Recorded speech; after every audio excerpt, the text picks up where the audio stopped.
I was doing this job, the most dangerous in the military, and I fought tooth and nail to achieve that life. And a 10-second incident was going to take it all away. I wished that the shark had killed me. His life flashed before his eyes. Remembering how low I had been in the past. My dad, he kicked my ass and he said, "I'm sick of your come and get your stuff and f*** off." And I look back on that youth who was bullied and self-harming. I cried myself to sleep out of fear more nights than I can even tell you. I tried to change my whole life and I failed. I knew I had to take some semblance of control over this uncontrollable situation. What you can accomplish if you're letting fear hold you back. What do I want? Do I want a good life or do I want a bad life? I thought to myself, I'm not going home today. I'm going to die right now. I really didn't think I was going to make it back to the boat. Swimming through a pool of my own blood. No one has been attacked in Sydney Harbour in 60 years. It was early in the morning, we were doing a counter-terrorism exercise. It was overcast, the water's murky in Sydney Harbour, so combining all of that, you can't see through the water at all. I was literally terrified of sharks, but as usual, I'm trying to put it to the back of my mind because I have a job to do.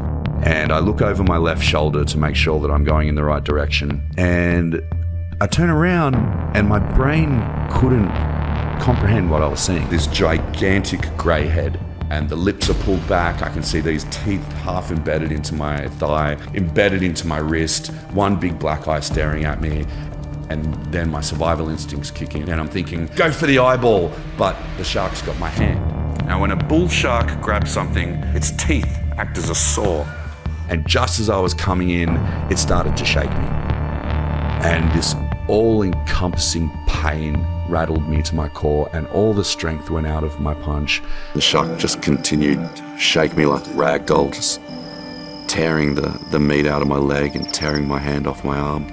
This is my worst nightmare. In agony, drowning. I thought to myself, I'm not going home today. I'm going to die right now. And then all of a sudden I was free. It was the longest swim of my life. I didn't think I was going to make it out. I didn't think the guys were going to get to me in time. I thought another shark was going to come and grab me, but I just kept swimming anyway, because what else was I going to do? Pretty much the boys have just ripped him out of the water. And at that time, I actually thought he was dead. A Navy diver is in hospital after a shark bit him this morning in Sydney Harbour. 28-year-old Navy clearance diver Paul de Gelder was diving for duty in Sydney Harbour when he was attacked by a bull shark. Were you conscious when you arrived here? Yes, I was conscious through the whole thing.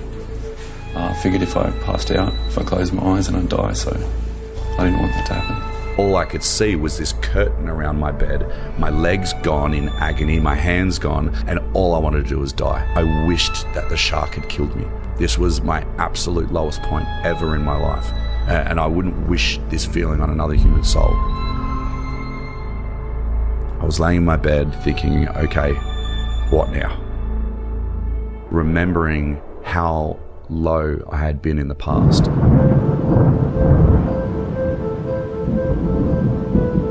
I look back on those days and I wonder what the hell was I thinking? My dad, who's away all the time, he kicked my ass out of the house. I hit 17 and he said, I'm sick of your come and get your stuff and off.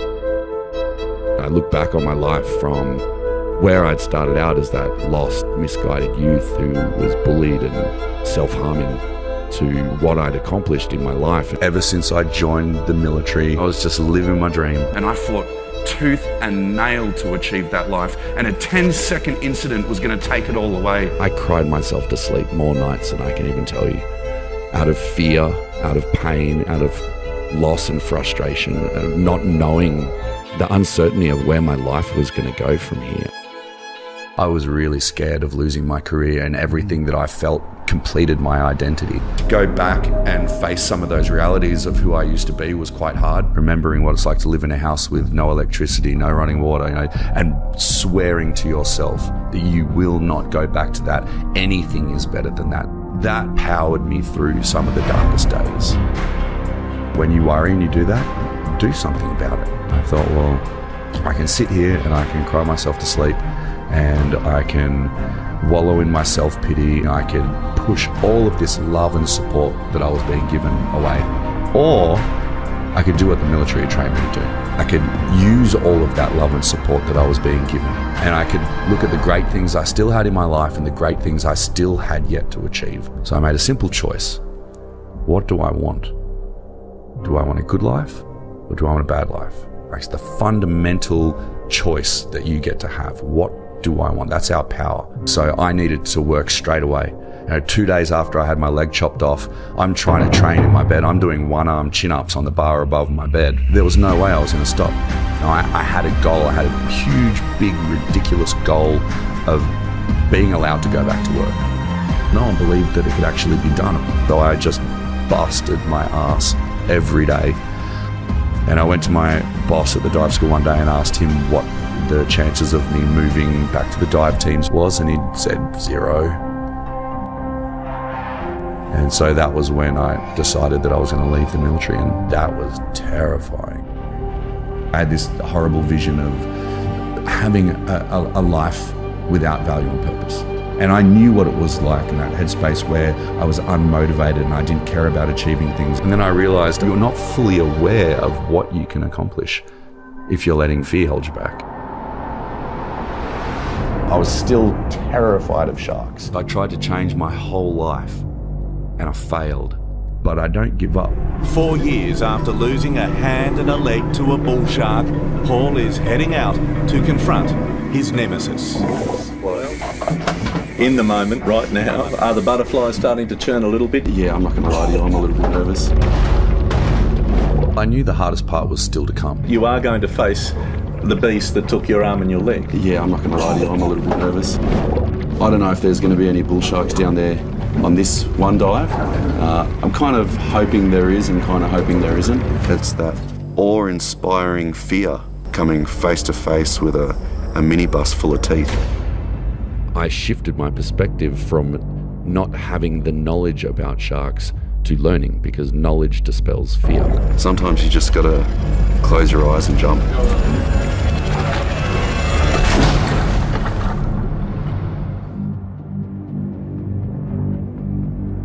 They come out of the murk at you, and it's literally like you're watching a horror movie.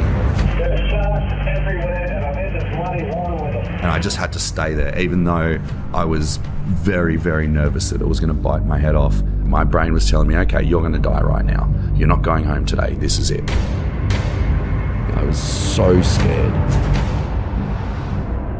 And it just went around me. And that was it.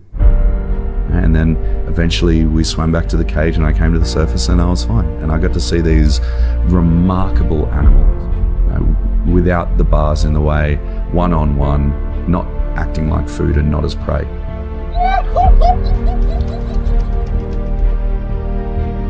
This is incredible. I honestly cannot believe that I'm doing this. In trauma, in struggle, there is strength and there is learning. In vulnerability, there is strength and there is learning. The more I learnt about sharks, the more I realised how little we have to fear of them and how much they have to fear from us. I wouldn't take my hand and my leg back to have my old life back. I see now that my job is to protect and to serve. And I see a lot of wrongs being done against our planet, against the oceans, and especially against sharks. A lot of the times, the things that we go through in our lives, the hardships and the turmoils and the struggles, it's a training process for what's to come. We're not designed to be stagnant and comfortable. We're designed to continuously push our boundaries. If you say to yourself, I can do this, I'm going to do this, just do it. Don't think too much about it, don't dwell, because that's when you let doubt creep in. I already accepted death and I realized there's nothing to be afraid of. You know what's scary? Not living. Not doing everything that you possibly can to live the best life you have, because trust me, when you come to the end of your days, the only thing you're gonna have is your regrets. And if you don't have any of those, it's a sweet home run.